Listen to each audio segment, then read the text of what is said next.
And we are now joined by SGA President-elect Robbie Miley. Robbie, thanks for joining us and congratulations. Thank you. Thank you for having me.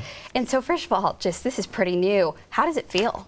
Yeah, it doesn't even feel real, honestly. I knew it was going to be like a really close race, and I was hopeful, but I didn't know if I was going to end up getting it. So it's an amazing feeling. I can't really describe it.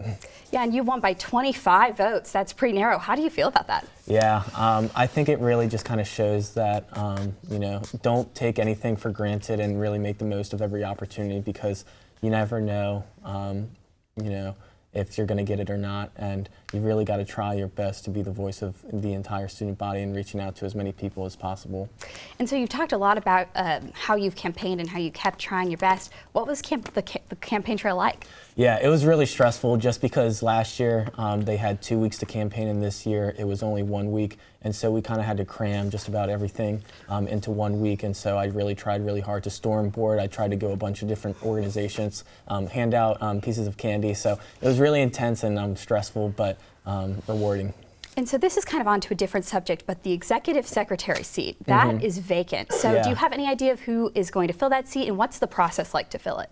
Yeah, I have a few ideas in mind, but I want to work with the executive vice president and treasurer to make sure it's someone that we all feel comfortable working with. And I also plan on reaching out to several different individuals, and I got to hear back from what they plan on doing in SGA in the upcoming year. So there's a few ideas and a few people in mind, but I haven't solidified who it is going to be. And you ran against Brandon Veal, who is the current class president of your class, and you're the vice president. Is he one of your options? He's definitely one of my options that I'd like to consider. Again, I'd want to talk to the executive vice president and treasurer, see what they think. I also haven't talked to Brandon directly, so I don't know exactly what his plans are, but he's definitely someone I would be willing to consider.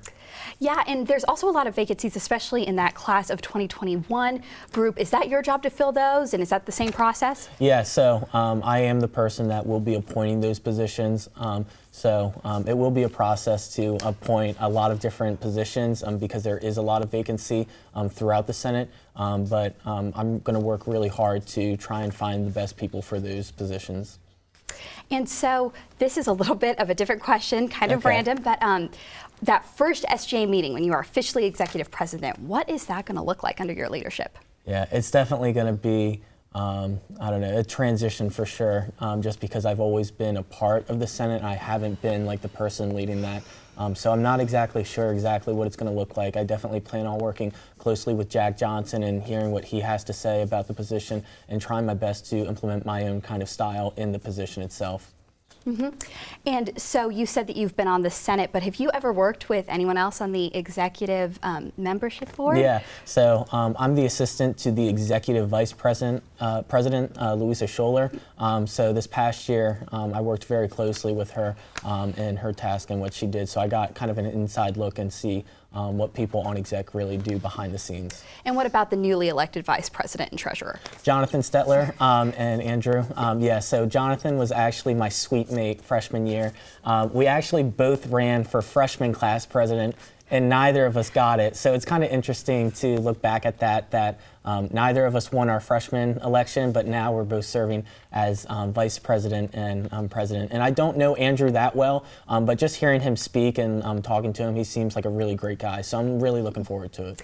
Yeah, and what are some of your goals for this year? Yeah, I have a lot of goals. One, our voter turnout was really, really low, and it was something that I talked about beforehand, but I don't think the student body necessarily feels connected to the members on SGA, and that's something I want to work to change. I want to work closely with ENN to kind of get people to know who we are and what we do so they do feel comfortable coming to us.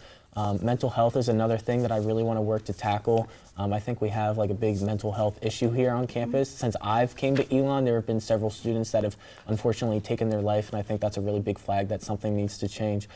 Thirdly, improving the civic engagement here on campus. Elon was recently ranked one of the worst universities across the nation in terms of civic engagement, and 2020 is a really important election year, so I really plan on working really hard with Elon Votes to kind of change that. Those are some of the things that I want to work towards, but I also want to be open to new ideas and being the voice of what the students want. And then you're the vice president of your class right now. For this last year being on SGA, what do you think has been some of the highlights, and what do you think are some things that you can improve on? And like me specifically, or okay. For you specifically, SGA in general, anything that you think. Yeah.